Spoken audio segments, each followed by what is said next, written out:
You must be patient. You have to be resilient to overcome adversity in our business, in our life, because this happens. Okay. And you just have to be persistent. And that's a quote Joseph Pilates used: patience and persistence are vital qualities in any lifelong endeavor or any worthwhile endeavor.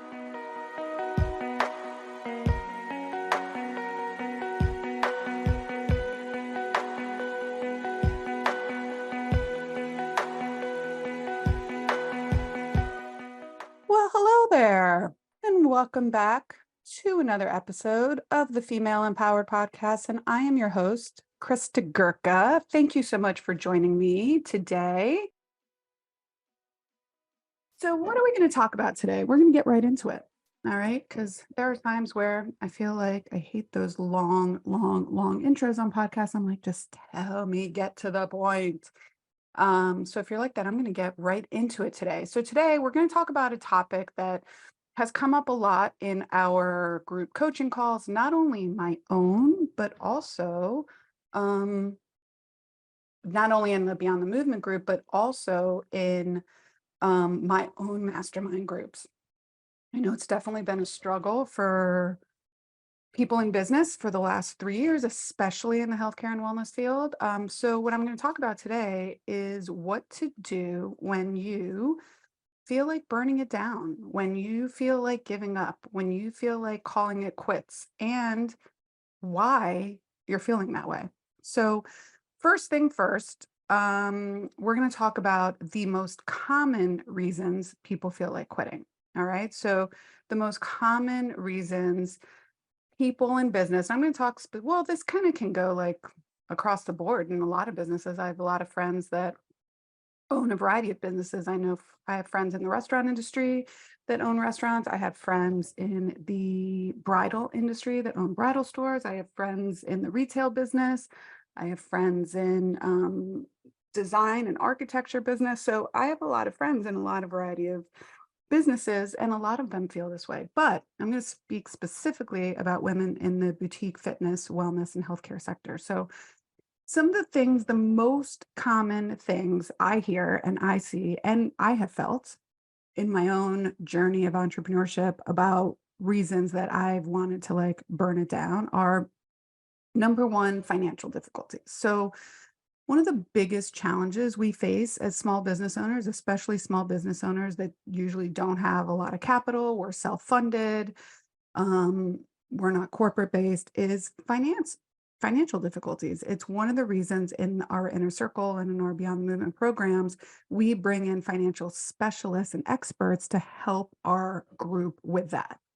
All right, because we have a lot of questions about it, rightfully so. And it's really, really, really important, especially right now, to really understand at least like the crux of the numbers in your business. So what are some of these financial difficulties? One, oftentimes it's just not enough cash, not enough cash flow, which might mean your revenue's good, your profit's good, but you just don't have enough cash in the bank, which is very stressful when you're worried about paying rent or making payroll, or first of all, paying yourself is usually lowest on the totem pole. But if you're having mounting debt, coming out of COVID the last couple of years, a lot of us had debt. Pilates in the Grove, we just paid ours off at the end of 2022. So it took me 2 years to do that. And also difficulty securing finances. And I'm actually doing an upcoming podcast about why it's important to understand this, not only for your business, but for your life. So stay tuned in the next couple of weeks, because I will be discussing why it's important to know your finances, why it's important to choose how you're going to pay yourself for securing financing. All right. So financial stress, the same way it's in a personal life, in a marriage, in a family, financial stress is one of the reasons they just feel like suffocated and like this business is bringing them down. And so we're going to talk a little bit about what you can do about that at the end of the podcast. So the next most common thing is burnout and stress. Okay. So running a small business, we all know this, is incredibly challenging. Okay. A lot of us struggle with burnout, stress, and overwhelm. Now, I'm also going to discuss how those are two different things. Okay. We have long hours. We do. We're constantly making decisions. A lot of time we're task switching. We're going from clinician to teacher to manager to entrepreneur to client concierge person to mom to wife to spouse to partner to daughter to sister. There's a lot of task switching involved, which is exhausting. Okay. It's exhausting. Now, you're also juggling lots of responsibilities. You're wearing a lot of hats in the business. You have 16 hours worth of work and you have 8 to 10 hours of which to do it in. And that's just for your business. And then life is going to throw you a curveball and like your AC is going to break, or 3 people are going to resign in your business, or you're going to think you're on like a great role and all of a sudden 3 clients are going to cancel. These happen. Okay. The difference though is it really burnout or are you just at a growth phase of your business? And what are you really burnt out from? Okay, so we're going to talk about that at the end. This definitely is one of the reasons that I wanted to throw in the towel. I was stressed, I was overwhelmed, I was irritated, but if if you listen to this podcast for a while, I talked about the problem was I created that system. I created that system by needing to be in control of everything and taking things personally when something didn't go right or someone didn't agree with me. All right. So we have financial difficulties, we have burnout, stress, and overwhelm. And then the third one, which you might find interesting, is lack of growth or progress. So a lot of us are just growth minded individuals. We are perfectionists. We are go getters. That's why we're the business owner. That's why we decided to go out on our own for business. So a lot of times, have you ever had like a patient or a client that you're working with that just isn't progressing and you're just bored because it's not moving fast? Well, that happens sometimes in business. So if you're at a maintenance stage or you're at a sustainability stage and you're really a growth CEO or you're driven by growth and progress and you're not feeling that, you may feel the feeling of like you want to quit, you just want to give it up. But that's not, you don't have to do that. What you have to realize is what are you really feeling? What's the feeling and the reason underneath the feeling, right? So I have someone in one of my mastermind groups that is a growth oriented CEO. And she has, she very much knows that she's like, when she's in sustainability mode and they're not growing, she gets uncomfortable. And then we have other business owners that are, and I used to be that person. I used to be like growth, growth, growth, growth, growth until recently. And I'm like, you know what? I'm not ready. I'm ready to coast for a while. Okay. We're always growing a little bit, but I'm not in that huge, like hockey stick growth model. All right. So, now let's talk about what you can do when you find yourself with these feelings of wanting to burn it down. And let me tell you, people, you will 100% find yourself there. If you're not there yet, it's coming. It's around the corner. I've been there a few times. The worst time was when I even had meetings with people about selling my business or just literally about shutting the doors and being like, we're done. No more coming in tomorrow. That was before a lot of my therapy. And I didn't have the bandwidth to, how can I say this? I didn't have the personal, professional, emotional development and maturity to deal with all the stuff that was going on in my business. And again, I created that system. I created the system where everything revolved around me. I created the system that required me to have my thumbprint on everything. I created a system where I took things very personally. If someone resigned or someone wasn't doing their job or someone wasn't helping out, I created that system. So when I was fed up with it, I realized that I was at cause, right? Not intentionally, unintentionally, and I made the changes. So I can either complain about it over and over and over again, I could close down, or I could say, okay, this is what needs to change. What are the steps in order to do that? So this is what we're going to talk about now. Okay. What can you do as a business owner when you find yourself in these situations where you're like, I'm done. I am done. I am throwing in the towel, wave the right towel, cut man, throw in the towel, whatever cliche you want to use. Okay. So let's talk about a little bit of like lack of growth. Okay, let's talk about that. Let's talk about failure and lack of growth or things are not growing well. So I read a really great article that was called The Hidden Benefits of Failure for Women Entrepreneurs. And it talked about how a lot of women entrepreneurs um, are perfectionists, are high achievers. And what happens when that's why we go into business for ourselves. And so what happens when we maybe fail or things don't go according to plan or everyone's, happens all the time. Oh my God, I'm going to come to that. I'm definitely going to come if you open your business. Oh, you start a 6 a.m. class. I'm 100% going to be there. Then you do the thing and then it's like crickets, right? Because people don't always do what they say they're going to do. And so what happens is we take that sometimes internally.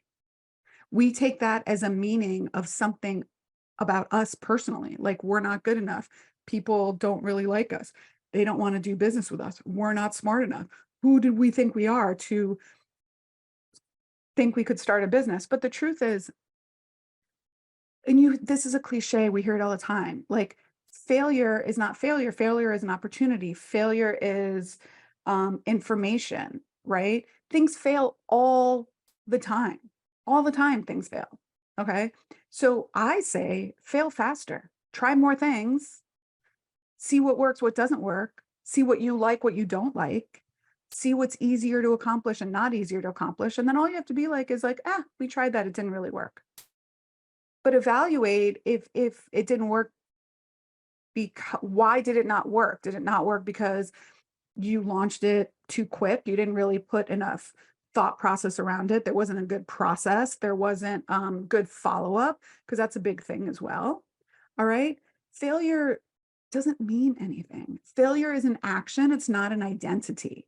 You are not a failure. Whatever you created just didn't work. Or most importantly, and this happens most often, you just didn't give it enough time. You just didn't give it enough time, because it takes time, especially in this day and age right now. Okay. Clients, customers, consumers have a lot of options. They have a lot of things being thrown at them. Staying consistent. Success is small, consistent changes over time. Okay. It takes time. How long? As long as it takes. I don't know. 3 months, 6 months, 12 months, 18 months, 60 months. It takes time. Okay. Help to reframe your perspective and not see failure, things not working out, as a failure, but as an opportunity to grow, right? The more failures you have, the more you're like, oh, I um I know that doesn't work. How can we do it again? Right? How can we do it somewhere differently? Okay. And that is motivating and encouraging. So don't worry about failing. People fail all the time. All right. But also don't be worried about it and not launch or not take action, which happens a lot. Okay. So if you're feeling lack of growth or progress, think, what can I do differently? All right. If you need that challenge, what can you work on and do differently? And say, okay, I just didn't give myself enough time. There was a period of time when I first opened our second location back in, I don't know, 2011, 2010, 2011, where I was worried for a couple months about meeting payroll. I definitely wasn't paying myself at this point, and I was worried about meeting payroll. And I was like, oh my gosh, let me just get to my lease end and I'm going to give up. I'm going to throw in the towel. And I asked someone for help. A client of mine happened to be like a very successful business person. And I swallowed my pride and I said, hey, would you mind if I just asked you a couple questions? He was more than happy to do it, more than happy. And all he said when he looked over some of my books was, he's like, you just didn't give yourself enough of a capital investment. You didn't give yourself enough of a cushion. And what did I do with that information? I invested $5,000 more into the business, into a marketing strategy, a local marketing strategy, and I never looked back. I never looked back. That's what changed. All right. So rather than give up, seek out information and ask for help. It's okay. So what about the next thing? All right. What about creating a pivot in your business? All right. What about if you're not growing or you're not progressing? How can you pivot your business or maybe a revenue stream in your business? It's one of the reasons that I started this coaching and consulting arm of Pilates in the Grove, mentoring other female business owners back in 2019. All right. I just was a little bit, I wanted to find something else to do. And so this kind of organically started. People started reaching out to me, but it was a pivot that allowed me to kind of like get rededicated to the business, get re-energized, get myself into a different mind frame where I was like in growth mode again. And so pivoting the business if something isn't working. There's a great article that's called When You Pivot Your Business, When to Pivot Your Business and How to Do It Successfully. Okay. And if you want to look it up, it talks all about how to do it successfully. Okay. It sometimes we design a business model that's not even working. So I'll give you a perfect example. We had a client that wanted to generate $300,000, okay, in her business. She wanted to generate $300,000. And she was really apprehensive about charging more than, I think it was like $125 a session. Okay, this happened to be a physical therapist. So I'm going to do the math just so I make sure that I'm correct. So she was really apprehensive about charging more than $125. So if she wanted to generate $300,000 in revenue, okay, and she still wanted to take 2 weeks off a year, and she only wanted to charge $125 an hour, she was going to have to see 48 clients a week or patients or teach those classes. 48. That is not sustainable. So she chose a business model that just didn't really work. So what did we have to work on with her? We had to choose a different business model. We had to say, either you need to get, if you don't want to charge more than 125, that's fine. But now you need to get another person that's also going to work, right? Divide that by 2, and each of you working 24 hours, that's more sustainable. Okay. Or even if she just increased her prices by $50, okay, and went to 150, now she was down to working at least 40 hours a week. Okay. So again, sometimes it's just your business model. So, and we create business models, I don't know, because when we started, we're like, oh, we just copied somebody else or read a book, or like, I don't know, this is what they did at the place I just came from, I was working at. That's how we create a business model. So sometimes we just have to change it. We certainly had to change our business models after COVID. So if you're feeling burnt out and stuck and like, working too hard or things are not sustainable, okay, then look towards, maybe you need to make an adjustment to your business model. Maybe you need to pivot a little bit. Maybe you're recognizing that working with a certain clientele is just not working for you anymore, and it's time to change. That's okay. You can do that. Nothing is written in stone. Okay. So lastly, the power of being resilient. The power of being resilient. All right. I truly believe that the patience and persistence are the 2 most important skills for an entrepreneur. Patience and persistence. Then you get perseverance. Okay. You must be patient. You have to be resilient to overcome adversity in our business, in our life, because this happens. Okay. And you just have to be persistent. And that's a quote Joseph Pilates used: patience and persistence are vital qualities in any lifelong endeavor, or any worthwhile endeavor, I believe is what it is. All right. Basically, what that means is you have the ability to bounce back from setbacks and challenges. Okay. We have to be resilient. Things are going to come barreling at us. And I think, wasn't it Muhammad Ali that said everyone has a plan to get punched in the face? Well, you're going to get punched in the face a lot. So just be ready for it. Someone who you thought was an amazing team member is going to quit on you. A client who you thought was like the best person in the world is going to say something badly. You thought this initiative or promotion that you were going to run is going to kill it, and nobody buys. All right. Number one, it's okay. It means nothing about you personally. And number two, do it again. What did you learn? What did you learn? All right. So we have to be resilient. We have to understand that it takes time, that patience is a vital quality, and persistence. Keep reaching out to your clients. Keep reaching out to people that you might want to come on your team. Keep your people accountable, leveling up, lead from the front. All right.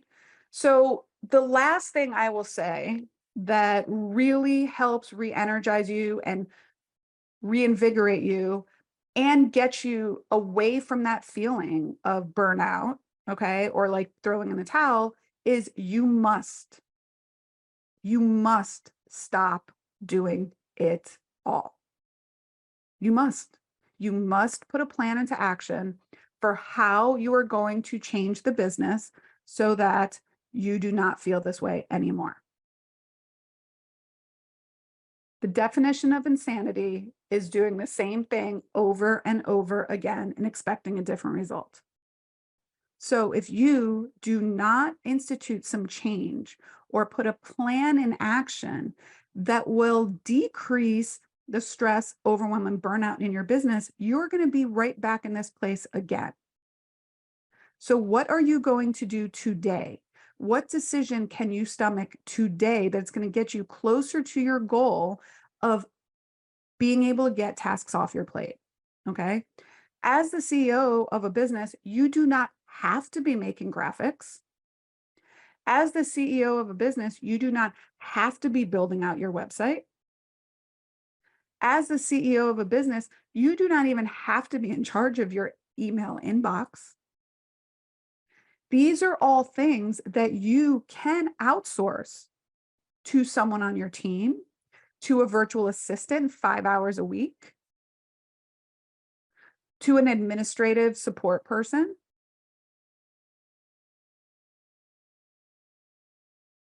These are things that you can do to get off your plate. Now, I'm going to tell you right now, kids nowadays, and kids or teens, they're great on the computer. They are great graphic creators. They know all of these programs. And did you know that you can hire a child who's under 18 years of age, put them on payroll, which means they'll get a W-2, and they do not have to pay taxes if they are working for you as a parent? Then, so instead of giving them allowance, maybe they can edit your videos for you. Maybe they can create graphics for social media for you. Maybe they can come into your place of business and take some videos. They're great at that. They're on their phones all freaking day. All right. They know the trending audios right now on TikTok and Instagram. You can put them on payroll to do that for you. Then you can even open up an IRA for them, a Roth IRA, and start having them withdraw money directly from their W-2 before they're even 18.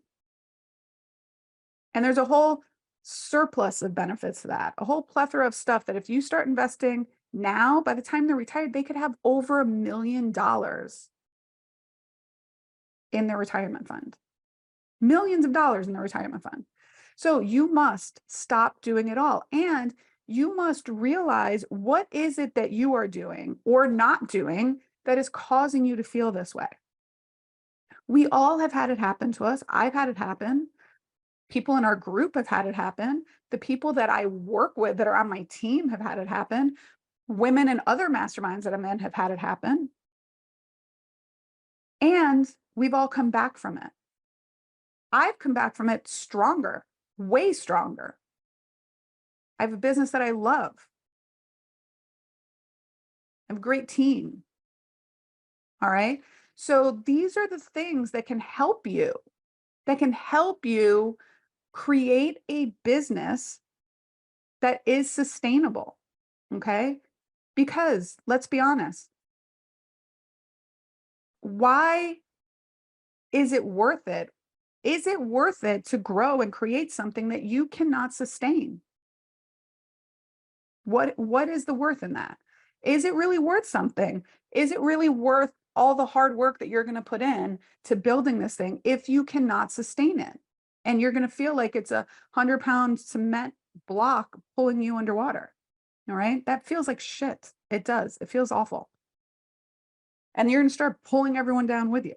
But you can make a decision, right? It won't change overnight, but you can make a decision for how you can change and get to the point that you don't feel like burning it down to the ground. All right. Ask for help. It's, again, a great reason why I love our coaching programs, because the community helps talk us all off the ledge, even myself. All right. Helping somebody else also makes you feel better. It does. It really does. So, one, let's talk about it. Let's talk about how running a business is hard. All right. And there are challenges to it. But let's also say that we can overcome those challenges by incorporating some of these tactics, getting help, being part of a community where you can voice your frustrations. Okay.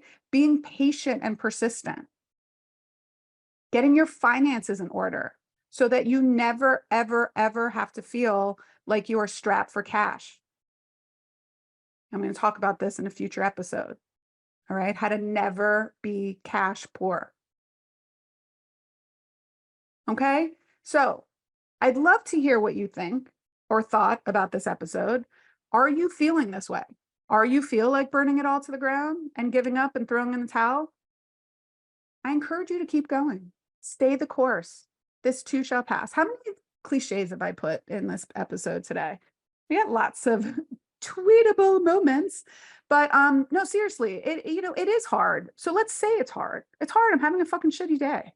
All right. Or I'm having a shitty month, or I'm having a shitty year. Those happen. And what am I going to do? Who am I going to reach out to? Who am I going to turn to help me get out of this? To help me have a different mindset and perspective on this. Maybe it's the Female Empowered Podcast with Krista Gurka. All right. Whatever it is, do that. Do what works for you and recognize that you're not in this alone. People feel this way, and you can keep going. All right. Your success is inevitable, my friends. Remember that. Your success is inevitable. And that's all I got for you today. I'm going to leave you with that quote. Your success is inevitable. And until next time, bye for now.